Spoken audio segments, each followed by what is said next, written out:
From the first day the American embassy was invaded and our diplomatic staff was seized as hostages by Iran, we have pursued every legal channel available to us to secure their safe and prompt release.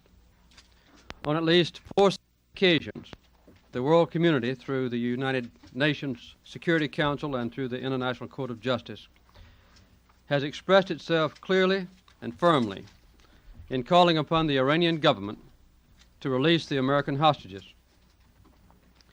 Yet Iran today still stands in arrogant defiance of the world community.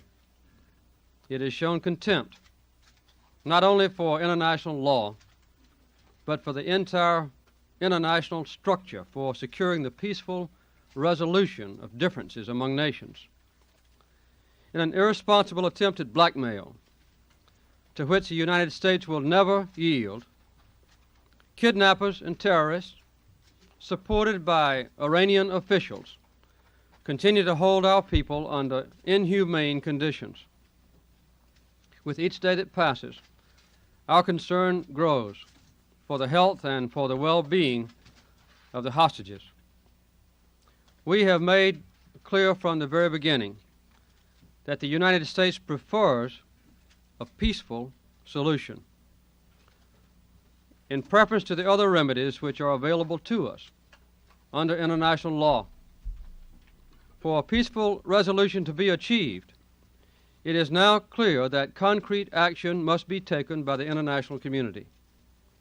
Accordingly, I have decided to ask for an early meeting of the United Nations Security Council to impose international economic sanctions upon Iran under Title VII of the United Nations Charter. The government of Iran must realize that it cannot flaunt with impunity the expressed will and law of the world community. The Security Council must act to enforce its demand that Iran release the hostages. The world community must support the legal machinery it has established so that the United Nations and the International Court of Justice will continue to be relevant in settling serious disputes which threaten peace among nations.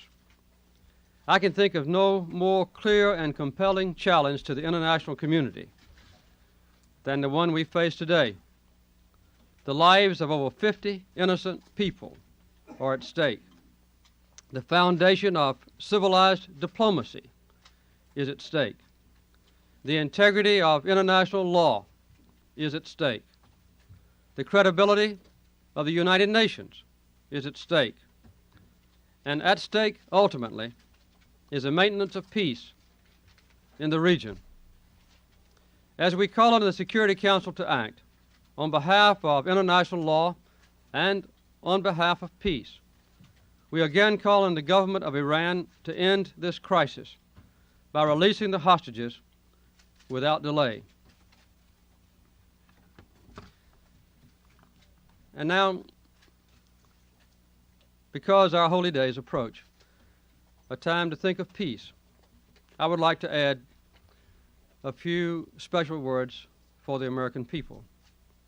Indeed, the people of goodwill in all countries, including Iran, who share concern for 50 innocent human beings who hope themselves for peace and for the salvation of their lives. Henry Longfellow wrote A Christmas Carol in a time of crisis, the war between the states in 1864. 2 verses of that carol particularly express my thoughts and prayers, and I'm sure those of our nation in this time of challenge and of concern and of crisis. And I would like to quote from that poem. And in despair I bowed my head. There is no peace on earth, I said, for hate is strong and mocks the song of peace on earth, goodwill to men.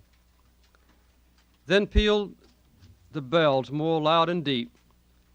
God is not dead, nor does he sleep. The wrong shall fail, the right prevail, with peace on earth, goodwill to men. Thank you very much. Do you have any hope of the people getting, observers getting to see the festival on Christmas Day? We don't know what the answer to that question is. We always hope, but we don't expect it to happen. Sir, do we have the votes in the Security Council? We'll have to answer that question later.